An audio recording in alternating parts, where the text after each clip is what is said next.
Good evening students. आज का हमारा जो टॉपिक है वो है ब्यूरोक्रेसी।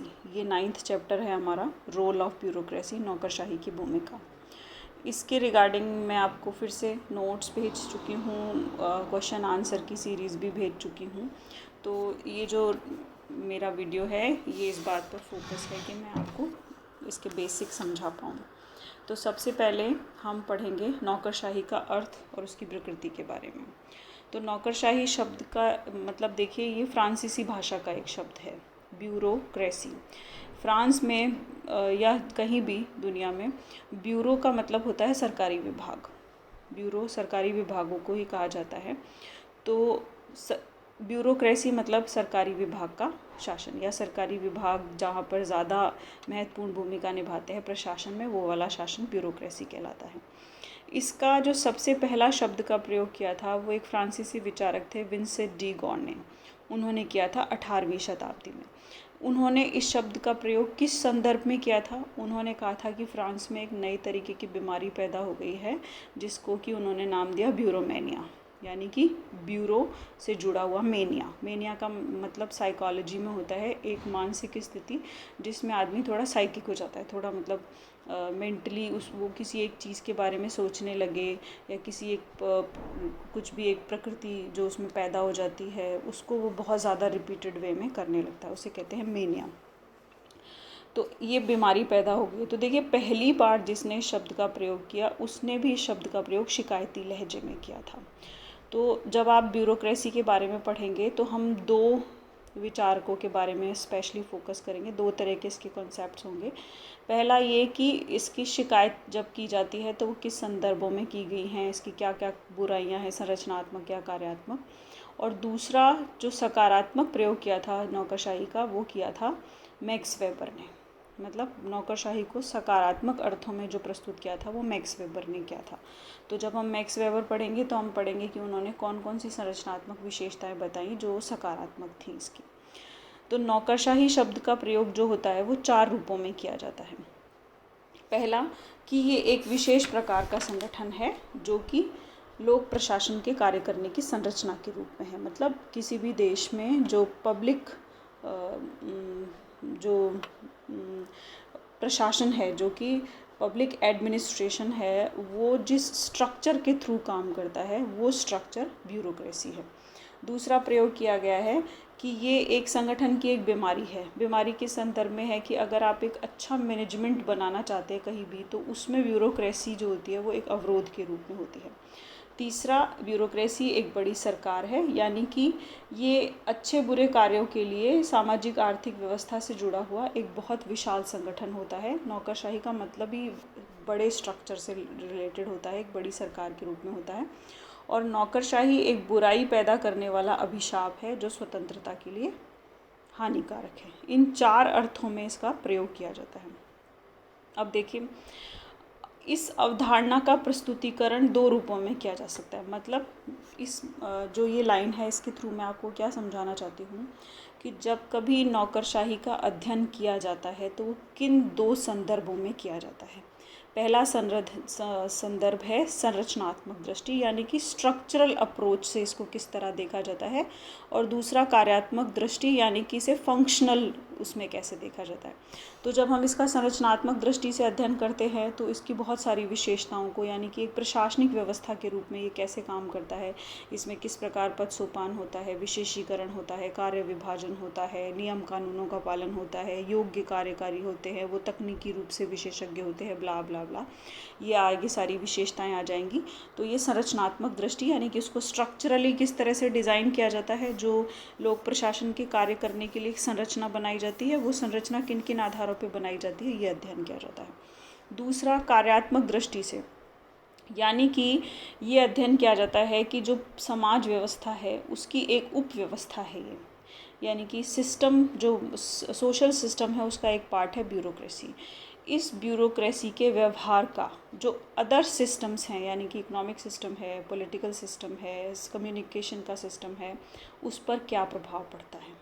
मतलब समाज की उपव्यवस्था के रूप में इसका समाज के लोगों पर, आर्थिक व्यवस्था पर, राजनीतिक व्यवस्था पर किस प्रकार का प्रभाव पड़ता है, ये जो अब अध्ययन किए जाते हैं तो ये किए जाते हैं इसकी फंक्शनल अप्रोच पर। तो ये दो मेन इसकी अप्रोचेज़ होती हैं। आपसे पूछा जाएगा नौकरशाही का अर्थ या नौकरशाही से आप क्या समझते हैं, नौकरशाही को परिभाषित कीजिए, तो आपको ये यहाँ तक लिखना है कि ये फ्रांसीसी भाषा का शब्द है, ब्यूरो और विंसेंट डी गॉर्ने ने किया था और इसका प्रयोग 4 रूपों में किया जाता है।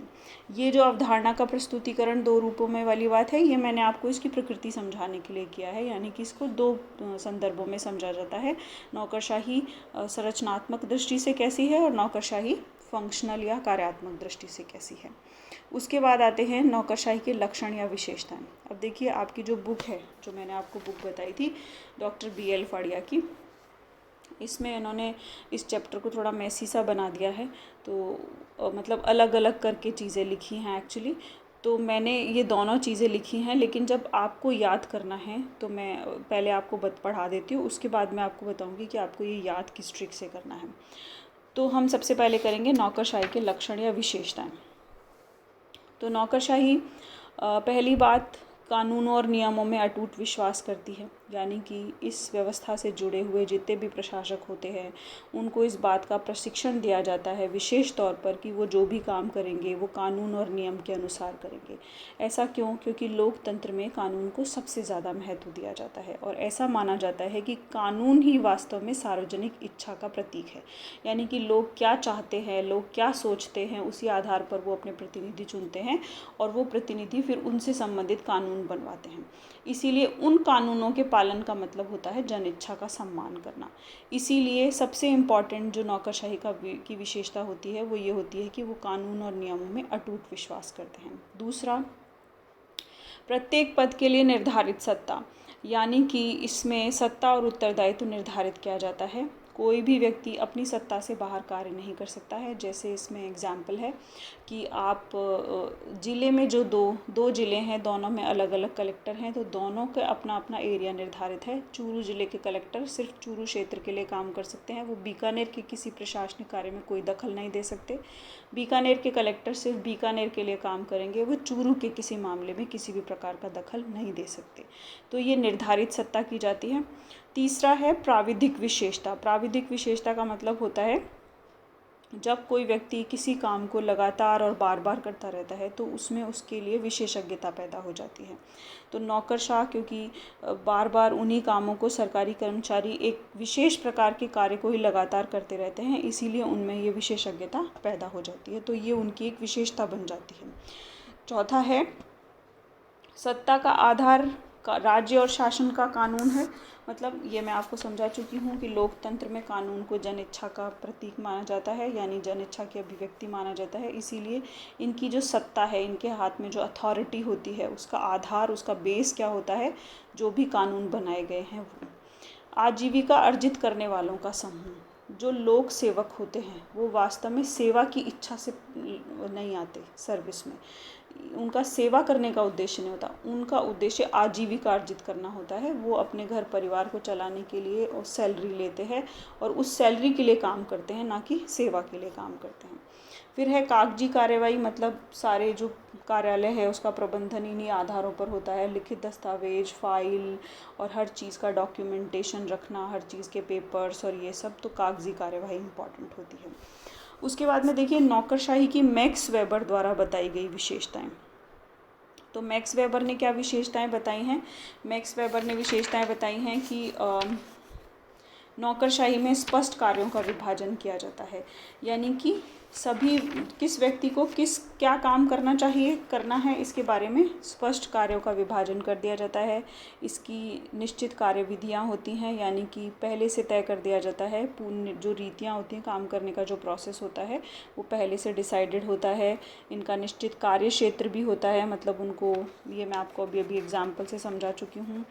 कार्यों को पूरा करने की विधि पूर्वक व्यवस्था की जाती है, यानी कि ये एक कंसिस्टेंट सिस्टम होता है, लगातार उस पर काम होता रहता है। हायरार्किकल स्ट्रक्चर होता है जिसमें सीनियर सबऑर्डिनेट रिलेशनशिप होते हैं, पिरामिड आकार का ये होता है। ये मैं जल्दी इसलिए बोल रही हूँ क्योंकि अगर आपको ध्यान है, क्योंकि मुझे ध्यान है, हमने फर्स्ट ईयर में मैक्स वेबर को पढ़ा है और मैंने आपको इसके नोट्स भी लिखवाए थे। तो अगर आप फर्स्ट ईयर के अपने नोट्स निकालेंगे तो आपको मैक्स वेबर पूरा मिलेगा, जिसमें हमने मैक्स वेबर ने ब्यूरोक्रेसी की क्या विशेषताएं बताई थी, फिर उसकी क्या आलोचनाएं की गई थी, ये सारा का सारा हमने पढ़ा था। तो मेरा आपसे निवेदन है या रिक्वेस्ट है कि आप अपने फर्स्ट ईयर के नोट्स निकालिएगा और एक बार मैक्स वेबर को पूरा पहले उसको पढ़ लीजिएगा। उसके बाद आप मेरा लेक्चर आगे सुनेंगे तो आपको जल्दी क्लियर हो जाएगा, या फिर सुनने के बाद उसे पढ़ लीजिएगा तो आपको पूरा अच्छे से क्लियर हो जाएगा। पद सोपान व्यवस्था पाई जाती है। पद के लिए योग्यताएं होती हैं। हर पद पे जिस व्यक्ति को लिया जाता है, जैसे आप देख ही रहे होंगे अभी प्रैक्टिकली एग्ज़ाम्पल आप देखते हैं कि आरपीएससी डिफरेंट पोस्ट निकालती है, उनके लिए अलग अलग योग्यताएं होती हैं। आपने ये किया हो, आपने वो किया हो, तो हर पद की अपनी योग्यताएं होती हैं। वेतन दिया जाता है उन्हें काम करने के लिए, और आप जो उसका कार्यकाल जो होता है वो निश्चित होता है। उसके अलावा उन्हें बाद में पेंशन भी दी जाती है। निर्वैयक्तिक संबंध होते हैं, मतलब ये अपने काम को और अपनी पर्सनालिटी को अलग अलग देखते हैं, यानी कि प्रोफेशनल लाइफ और जो उनकी पर्सनल लाइफ होती है वो अलग अलग होती है, ताकि जो किसी भी चीज़ का इम्प्लीमेंटेशन होता है उस पर कोई व्यक्तिगत प्रभाव ना आने पाए। तो ये नौकरशाही की विशेषताएं जो कि मैक्स वेबर ने बताई हैं। उसके बाद आता है, अच्छा अब आपको याद कैसे करना है वो मैं आपको अभी बता देती हूँ। देखिए, मान लीजिए आपसे दोनों में से कोई एक क्वेश्चन पूछा जाएगा, या तो आपसे पूछा जाएगा कि नौकरशाही की मैक्स वेबर ने क्या विशेषताएं बताई हैं, उसका आलोचनात्मक विश्लेषण कीजिए, या आपसे पूछा जाएगा कि नौकरशाही की विभिन्न विशेषताओं का आलोचनात्मक विश्लेषण कीजिए। तो मेरा आपसे कहना है कि मैंने 8 विशेषताएं ये लिखी हैं और 6 विशेषताएं ये लिखी हैं, मतलब टोटल आपके पास में 14 विशेषताएं हो गई हैं।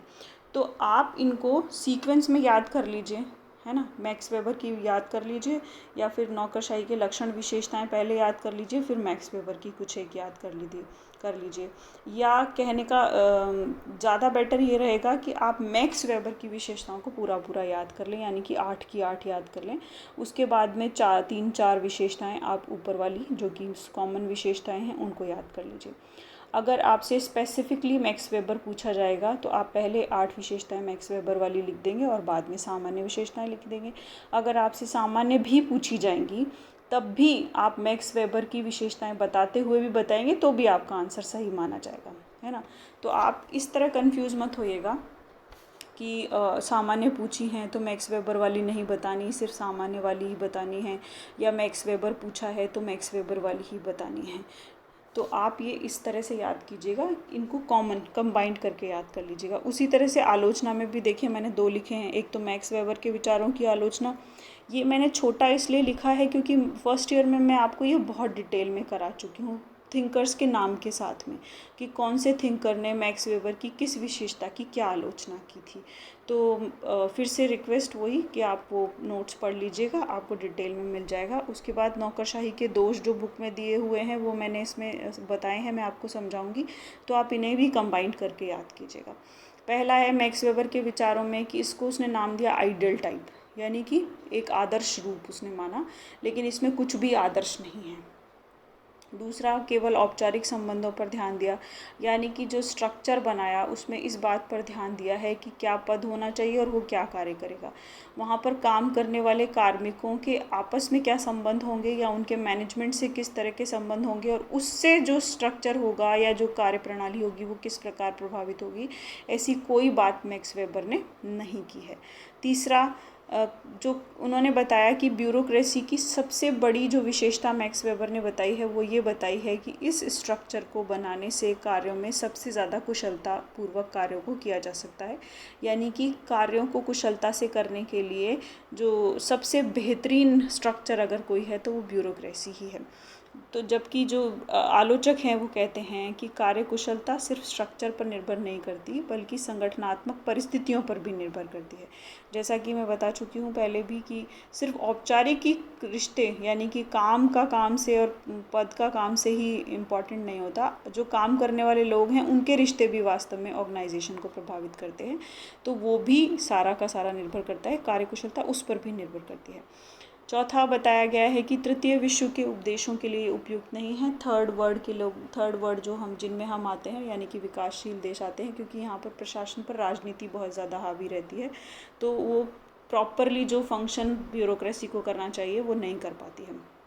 उसके बाद लॉर्ड हेवर्ट ने इसे न्यू डेस्पोटिज्म कहा है, यानी कि नवीन निरंकुशता कहा है। किस संदर्भ में कहा है ये आगे आ जाएगा। उसके बाद रैमजे म्यूर ने इसकी तुलना अग्नि से की है, यानी कि ये एक नौकर के रूप में तो बहुत अच्छी है, लेकिन अगर आप जैसे आग होती है, आग जब तक आपके कंट्रोल में है तब तक आपके लिए बहुत यूज़फुल है। आप खाना बना सकते हैं, पानी गर्म कर सकते हैं, और दुनिया जहान के पावर से जुड़े हुए जितने भी रूप हैं वो उन सब से आप फ़ायदा ले सकते हैं। लेकिन जब ये आपका से मालिक बन जाए, अग्नि अगर आपकी मालिक बन जाए तो वो पूरा तबाही मचा देती है। उसी तरह से उन्होंने कहा नौकरशाही के साथ भी है, जब तक ये सेवक के रूप में है तब तक ये ठीक है, ये मालिक के रूप में व्यवहार करने लगते हैं तो ये बहुत गड़बड़ कर देते हैं। उसके बाद नौकरशाही के जनरल दोषों की बात हम करते हैं कि नौकरशाही के क्या दोष जो हैं वो बताए गए हैं। तो देखिए, सबसे पहला जनसाधारण की मांगों की उपेक्षा, यानी कि नौकरशाही जो ये वो मानकर चलती है कि हम लोकहित के सबसे बड़े संरक्षक हैं, वहाँ तक तो ठीक है, लेकिन उसके आगे वो ये मानते हैं कि जनहित है क्या ये भी हम ही जानते हैं। तो जहाँ पर ये बात आ जाती है वहाँ पर गड़बड़ हो जाती है, यानी कि वो जनहित के संरक्षक हैं वो ठीक है, लेकिन जनहित क्या है ये भी हम ही समझते हैं। इससे क्या दिक्कत होती है कि अगर उनको कोई और बताना भी चाहता है कि जनहित ये नहीं ये है, तो भी वो उसे मानने के लिए तैयार नहीं होते। तो वो जनसाधारण की मांगों की उपेक्षा करते हैं। लाल फीताशाही नौकरशाही के दोषों में सबसे बड़ा दोष है वो कानूनों और नियमों का कहना चाहिए इतनी बारीकी से उनका पालन करते हैं कि वास्तव में वो जो उसी प्रक्रिया के पालन को ही अपना टारगेट बना लेते हैं। उनका पालन करने के बाद जो रिज़ल्ट आने चाहिए उन पर फोकस नहीं होते, बल्कि वो क्या कागजी कार्रवाई होनी चाहिए, पेपर यहाँ पहुँचा कि नहीं, इससे अप्रूवल मिला कि नहीं, उससे अप्रूवल मिला कि नहीं, ये फ़ंड से पैसा आएगा, वो फ़ंड से पैसा नहीं आएगा, ये सारी जो प्रक्रियाएं होती हैं इनमें इतना ज़्यादा उलझ जाते हैं कि वास्तविक रूप से वो किस लिए सारा काम कर रहे हैं इसको वो भूल जाते हैं। तो ये लाल फीताशाही की समस्या पैदा हो जाती है। तीसरा होता है इनका शक्ति प्रेम। नौकरशाह जो है वो शक्ति के भूखे होते हैं, मतलब वो अपना डिपार्टमेंट और उसको मिलने वाला फ़ंड, उसको मिलने वाली पावर, उसके बाद उनकी खुद की पोस्ट को मिलने वाली पावर, इन सब पर बहुत ज़्यादा फोकस करते हैं। फिर उसके बाद आता है विभागीयकरण, यानी कि उनकी प्रवृत्ति जो होती है वो जो दूसरे विभाग के साथ उनके संबंध होते हैं उनको वो बहुत ज़्यादा इम्पोर्टेंस नहीं देते। वो अपने डिपार्टमेंट पर फोकस रहते हैं और उसी के काम करते रहते हैं। किसी तरह का कोऑर्डिनेशन बनाना उनकी टेंडेंसी में शामिल नहीं होता है। जैसे कि जब मैंने आपको ये पढ़ाया था पहले, तब भी मैंने आपको ये एग्जांपल दिया था कि आप सड़कों पर निकलते होंगे तो आप देखते होंगे कि नई नई रोड बनी होती है, उसके 5 दिन बाद ही वो रोड खुदी होती है, क्योंकि वहाँ इलेक्ट्रिसिटी के लिए लाइन डाली जा रही है या सीवेज की लाइन डाली जा रही है।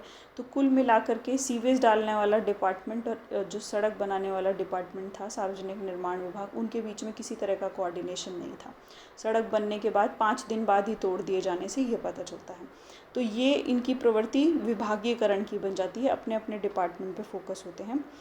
नौकरशाही की प्रवृत्ति जो होती है वो अनुदारवादी होती जाती है, यानी कि ये परिवर्तन के विरोधी होते जाते हैं। कुछ भी नया करना है या चेंज करना है उन चीज़ों में बहुत ज़्यादा इंटरेस्ट नहीं लेते, क्योंकि वो एक रूटीन काम को करके उसके हैबिचुअल हो चुके होते हैं। नया कुछ भी करने से उनके कंफर्ट जोन से उन्हें बाहर आना होता है, जो कि किसी भी इंसान को पसंद नहीं होता एक्चुअली, अपने कंफर्ट जोन से बाहर आना। तो ख़ास तौर से इन काम के संदर्भ में ये बहुत ज़्यादा डेवलप हो जाता है। उसके बाद है लॉर्ड हेवर्ट ने जो कहा नवीन निरंकुशता, वो उन्होंने किस संदर्भ में कहा था कि जो नौकरशाह होते हैं उनमें कुछ अजीब प्रवृत्तियाँ पैदा हो जाती हैं। जैसे कि वो ये मान के चलने लगते हैं कि केवल वो ही, जैसे मैं आपको पहले भी बता चुकी हूँ कि वो ही जानते हैं कि जनहित क्या होता है, वो विशेषज्ञ हैं काम के, वो वस्तु स्थिति के अनुसार एकदम सही व्यवहार कर रहे हैं। जो संसद है वो उनके काम में अड़ंगे लगाती है, तो उनको इस संसद के अड़ंगों से बचने के लिए कानून और नियमों को बहुत ज़्यादा गंभीरता से लेना चाहिए और उन्हीं के अनुसार काम करना चाहिए। तो ये सारी जो उनकी सोच होती है उसकी वजह से उनमें एक प्रकार की निरंकुशता पैदा होने लग जाती है। तो लॉर्ड हेवर्ट ने ये नवीन निरंकुशता इसको नाम दिया था, न्यू डेस्पोटिज्म। उसके बाद में आता है श्रेष्ठता की भावना आ जाती है इनमें। जिस किसी के हाथ में सत्ता होती है, पावर होती है, उसमें हमेशा श्रेष्ठता की भावना आ जाती है। और नौकरशाही के पास सबसे ज़्यादा सत्ता होती है। इम्प्लीमेंटेशन यानी कार्यपालिका की ऑलमोस्ट पूरी वास्तविक शक्ति नौकरशाही के पास ही होती है। तो जिसके पास भी ज़्यादा पावर होगी उसमें अपने आप सुपीरियरिटी कॉम्प्लेक्स डेवलप हो जाता है। उसके बाद एक है पार्किंसन लॉ। पार्किंसन लॉ किस नाम से पुकारा जाता है कि ये अपने आकार में तो वृद्धि करते जाते हैं लेकिन उनकी कार्यकुशलता में कमी होती चली जाती है। सरकारी कर्मचारी जो होते हैं वो अपने डिपार्टमेंट को एक्सपेंड करने में ज़्यादा बिलीव करते हैं, नई नई पोस्ट बनाते रहते हैं, हर काम के लिए उनको लोग कम ही लगते हैं। भारत के संदर्भ में तो ये सही भी है, हमारे यहाँ काम जितना है उसके संदर्भ में काफ़ी कम कर्मचारी, कुछ एक डिपार्टमेंट में तो बहुत ज़्यादा कमी है। लेकिन जहाँ पर जो देश ऐसे हैं जहाँ पर ऐसी स्थितियाँ नहीं भी हैं, वहाँ भी उनकी ये प्रवृत्ति होती है कि वो हमेशा यही शिकायत करते रहते हैं कि काम के हिसाब से हम लोग कम हैं, हमें और ज़्यादा पावर दी जानी चाहिए, हमें और ज़्यादा लोग होने चाहिए, हमें और ज़्यादा फंड दिया जाना चाहिए। तो इस परेशानी को क्या कहते हैं? Parkinson law. ठीक है। उसके बाद में एक टॉपिक आता है नौकरशाही के दोषों को दूर करने के लिए क्या उपाय अपनाए जाने चाहिए। तो नौकरशाही के दोषों को दूर करने के लिए योग्य मंत्रियों की नियुक्ति की जानी चाहिए। ऐसा क्यों किया जाना चाहिए? क्योंकि नौकरशाही वास्तव में राजनीतिक जो मंत्री होते हैं या राजनीतिक जो कार्यपालिका होती है उसके अधीन काम करते हैं। तो राजनीतिक कार्यपालिका अगर योग्य होगी, कुशल होगी, अपने काम के बारे में जानती होगी तो वो नौकरशाहों को मालिक नहीं बनने देगी, वो उन्हें डायरेक्ट करेगी कि आप इस काम को ऐसे कीजिए। तो योग्य मंत्री अगर होंगे तो नौकरशाही की शक्ति अपने आप कम हो जाती है। सत्ता का विकेंद्रीकरण किया जाना चाहिए। ऑब्वियसली अगर एक ही सत्ता का केंद्रीकरण होता है, कम लोगों के पास ज़्यादा पावर इकट्ठी हो जाती है तो वो अपने आप भ्रष्ट होने लग जाते हैं। इसीलिए सत्ता को हमेशा विकेंद्रीकृत किया जाना चाहिए। प्रत्यायोजित विधि निर्माण की मात्रा में कमी की जानी चाहिए। ये क्या होता है कि संसद के द्वारा जब कानून बनाए जाते हैं तो मोटा मोटा जो ब्लूप्रिंट है वो बना दिया जाता है, उसमें जो छोटी छोटी डिटेल्स होती हैं नियम कानूनों की उसको भरने की जिम्मेदारी नौकरशाही को दे दी जाती है। तो वो उन नियम कानूनों को जो छोटे छोटे उन्हें डिटेल भरनी होती है उनको हमेशा अपने फेवर में बनाते हैं ताकि वो उन्हें कम काम करना पड़े और उसको वो उसी तरह से मैनिपुलेट भी करते हैं। तो इसके लिए अगर हम प्रत्यायोजित विधान जो है उसमें कमी कर देंगे तो इस समस्या को ख़त्म किया जा सकेगा। ई गवर्नेंस को ज़्यादा से ज़्यादा बढ़ावा दिया जाना चाहिए, मतलब ऑटोमेशन होना चाहिए, कंप्यूटर और इंटरनेट का प्रयोग होना चाहिए। इससे क्या होगा, ज़्यादा प्रोसेस फास्ट होंगे, डिलीवरी फास्ट होगी सर्विसेज की और ट्रांसपेरेंसी अच्छी डेवलप होगी। तो उससे अपने आप ही जो उत्तरदायित्व है या जवाबदेहिता है वो इनकी सुनिश्चित हो जाती है। उसके बाद न्यायाधिकरणों की स्थापना। न्यायाधिकरण एक ऐसा स्थान होते हैं जहाँ पर कोई भी नागरिक अगर उनको प्रशासनिक अधिकारियों से या उनके कार्य प्रक्रिया से या उन्होंने जो डिसीजन लिए हैं उससे किसी प्रकार की समस्या है तो वो न्यायाधिकरण में जाकर कंप्लेन कर सकते हैं। तो इसमें ऐसा है कि न्यायाधिकरणों को ज़्यादा स्थापित किया जाना चाहिए ताकि भ्रष्टाचार को कम किया जा सके और नौकरशाही के दोषों को दूर किया जा सके। तो ये नौकरशाही के दोषों को दूर करने के उपाय हैं। उसके बाद में आपसे अगर पूछा जाए कोई क्वेश्चन इस तरह का हो तो आप उसको आलोचनात्मक विश्लेषण के बाद किस तरह से लिखेंगे कि हाँ, नौकरशाही एक आवश्यक बुराई है। क्यों बुराई है, आवश्यक क्यों है? पहली बात तो क्योंकि इसमें जो कार्यकुशलता है, जो विशिष्ट ज्ञान है, जो निर्वैयक्तिकता है, जो नियमों के कानून का पालन है, वो किसी भी और स्ट्रक्चर में अवेलेबल नहीं हो पाता है। वास्तव में नौकरशाही का कोई विकल्प नहीं डेवलप हम कर पाए हैं। इसीलिए बुराई तो है लेकिन आवश्यक क्यों है? क्योंकि आपके पास में कोई विकल्प ही नहीं है तो फिर आप कुछ नहीं कर सकते, आपको करना ही होगा। तो हमें इसकी बुराई को दूर करने के लिए क्या करना चाहिए कि नौकरशाही को सही प्रकार से नियंत्रित करना चाहिए ताकि वो जनता की सेवक बनी रहे, उसका स्वामी बनने का प्रयास ना करे।